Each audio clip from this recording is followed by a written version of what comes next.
Francis മാർപ്പാപ്പ ലോകത്തിൽ നിന്നും പിതാവിൻ്റെ ഭവനത്തിലേക്ക് കടന്നുപോയിരിക്കുന്നു.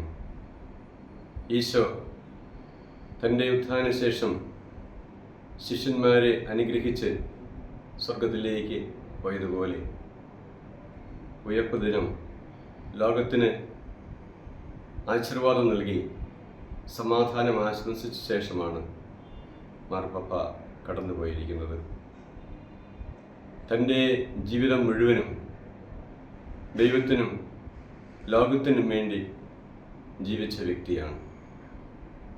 ഈ ലോകം ദൈവം നൽകിയ വലിയ അവസരമായിട്ട് കരുതി തൻ്റെ ശുശ്രൂഷ കാലഘട്ടം ലോകത്തിന് സമാധാനവും പ്രത്യാശയും നൽകുന്ന കാലഘട്ടമായി തീരുവാൻ വേണ്ടി ഏറെ അധ്വാനിച്ച വ്യക്തിയാണ് ഫ്രാൻസിസ് മാർപ്പാപ്പ.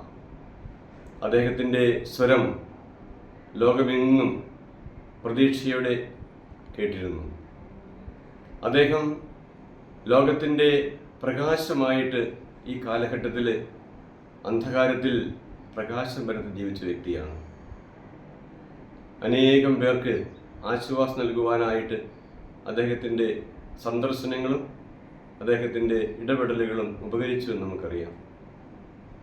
പ്രത്യേകിച്ച് യുദ്ധത്തിൽ കെടുതി അനുഭവിക്കുന്നവർ, സാമ്പത്തികമായി ബുദ്ധിമുട്ടുന്നവർ, അടിമത്തത്തിൽ കഴിയുന്നവർ, മതപീഡനം അനുഭവിക്കുന്നവരെ അവരെയെല്ലാം ചേർത്ത് നിർത്തുവാൻ മാർപ്പാപ്പ ഏറെ ശ്രദ്ധിച്ചിരുന്നു. ദൈവത്തിൻ്റെ കരുണയുടെ മുഖം മാർപ്പാപ്പയിലൂടെ ലോകത്തിന് ദർശിക്കുവാൻ സാധിച്ചു. ദൈവം സ്നേഹവും കരുണയുമാണെന്നുള്ളത് അദ്ദേഹത്തിൻ്റെ ജീവിതത്തിലൂടെ മറ്റുള്ളവർക്ക് വെളിപ്പെടുത്തി കൊടുക്കുകയാണ് ചെയ്തത്.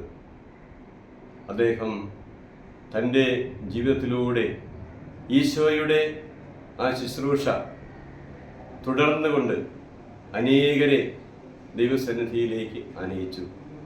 പത്രോസിനോട് ഈശോ പറഞ്ഞതുപോലെ നിന്റെ സഹോദരങ്ങളെ നീ ബലപ്പെടുത്തുക. ആ ദൗത്യമാണ് മെത്രാന്മാർക്കും പുരോഹിതർക്കുമായിട്ട് മാർപ്പാപ്പ ആഹ്വാനം ചെയ്യുന്നത്. അങ്ങനെ മറ്റുള്ളവരെ ബലപ്പെടുത്തി ദൈവസന്നിധിയിലേക്ക് കടന്നുപോയിരിക്കുന്ന ഫ്രാൻസിസ് പാപ്പായെ ദൈവതൃക്കരങ്ങളിൽ സമർപ്പിക്കാം. അദ്ദേഹത്തിന് നിത്യസൗഭാഗ്യം പ്രദാനം ചെയ്യണമേ എന്ന് നമുക്ക് ഒരുമിച്ച് പ്രാർത്ഥിക്കാം. കോതമംഗലം രൂപതയുടെ പ്രാർത്ഥനകൾ നേരുന്നു.